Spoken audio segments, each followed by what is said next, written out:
नमस्कार। मैं GRS news के लिए गिरीश सिकरवार।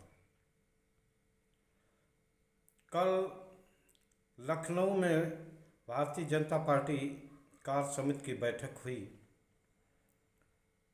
ऐसा लगता है भले ही ये बैठक चुनावी हार जीत की समीक्षा के लिए हुई हो, लेकिन जिस तरह से कार्य समिति की बड़ी बैठक के बाद भी आरोपों प्रत्यारोपों का सिलसिला जारी है, उससे यह तय माना जा रहा है कि जो भी उत्तर प्रदेश में हो रहा है वो निश्चित तौर पर केंद्रीय नेतृत्व के इशारे पर हो रहा है। कल जब योगी आदित्यनाथ ने 2027 का रोड मैप खींचा और स्पष्ट संकेत दिया कि अगर सभी लोग मिलकर लगन एवं निष्ठा से जुटकर अगर काम करेंगे तो निश्चित तौर पर परिणाम अच्छा आएगा। योगी आदित्यनाथ 2 कदम और बढ़कर भी उन्होंने उन लोगों को भी एक नसीहत देने की कोशिश की कि जो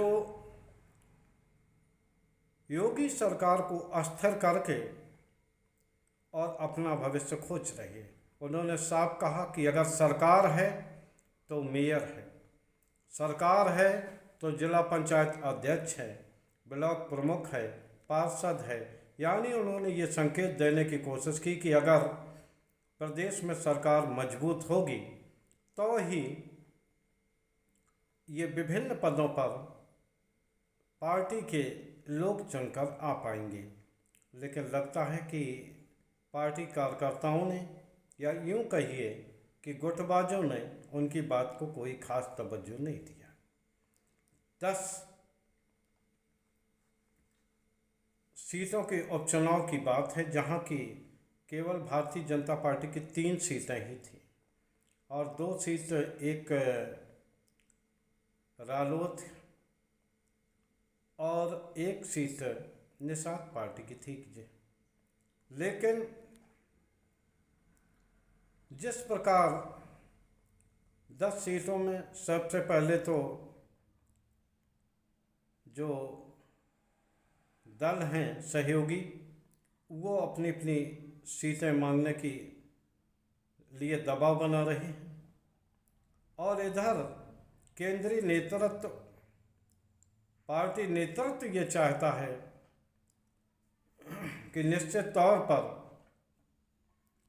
पार्टी नेतृत्व ये चाहता है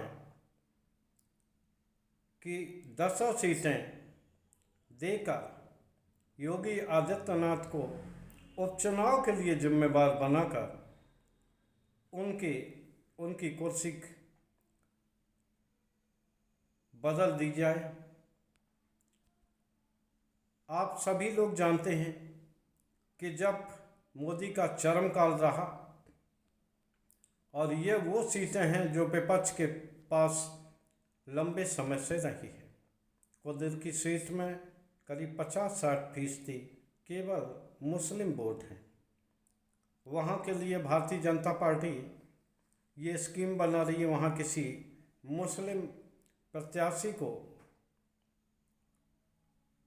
सहयोगी दल के सहारे वहाँ उम्मीदवारी दी जाए और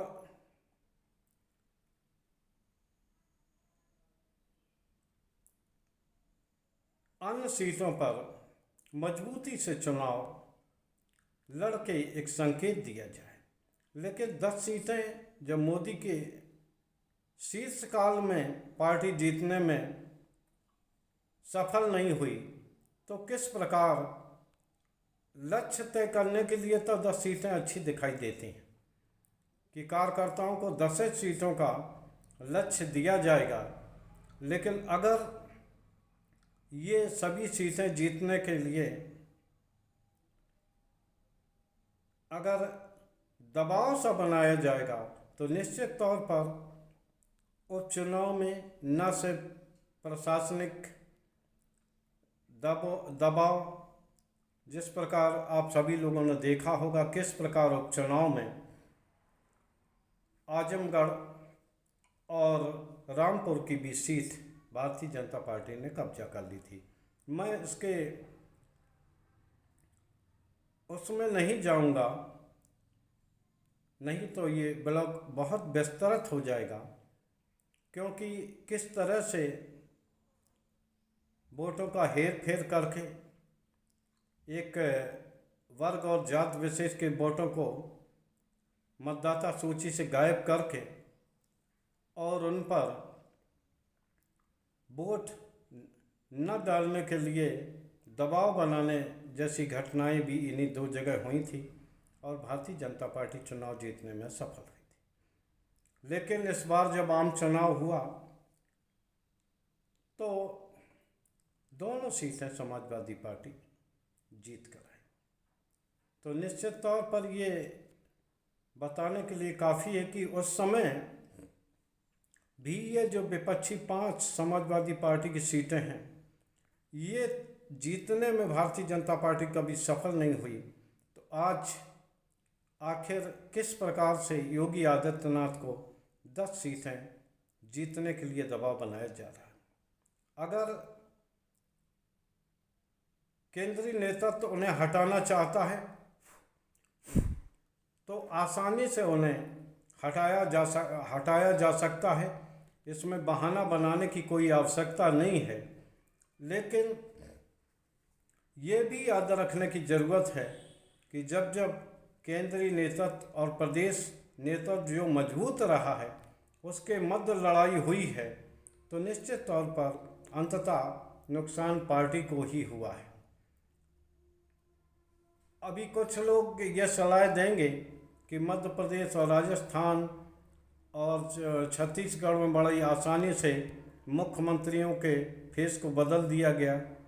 ये बात अलग है। न तो योगी आदित्यनाथ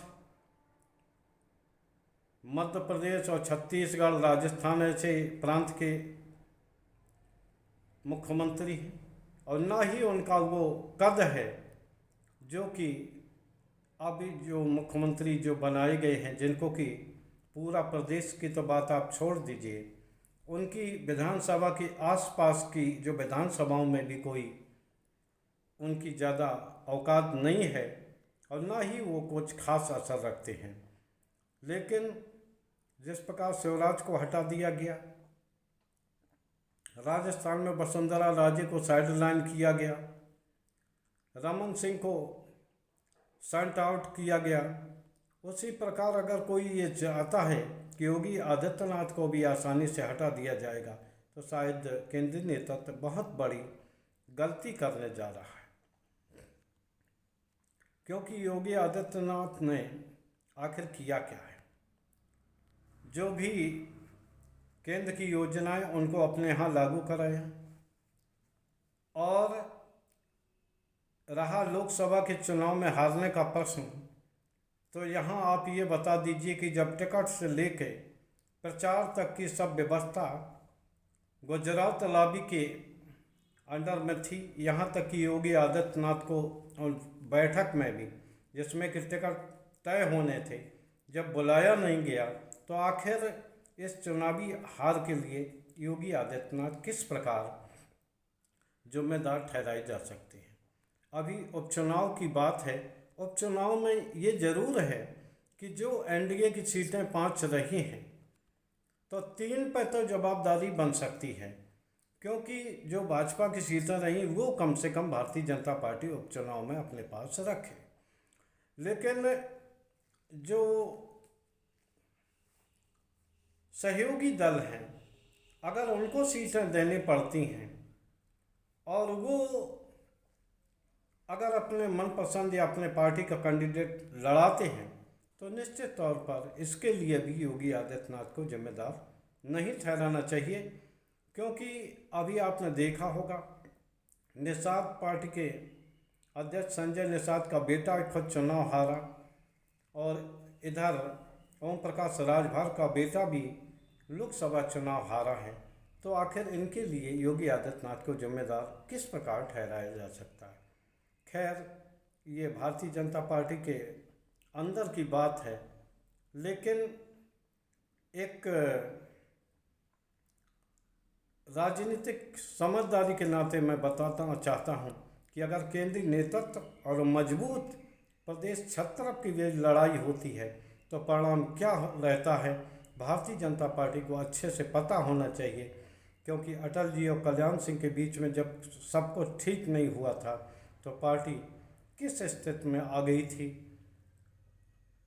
वो जानकारी हमारे ख्याल से भारतीय जनता पार्टी के लोगों को सोच लेना चाहिए और योगी आदित्यनाथ के उस बात से भी इस्तेफाक रखना चाहिए कि अगर प्रदेश में सरकार है तभी ब्लॉक प्रमुख है, नगर पालिका अध्यक्ष है, नगर पंचायत अध्यक्ष है और मेयर हैं, पार्षद हैं।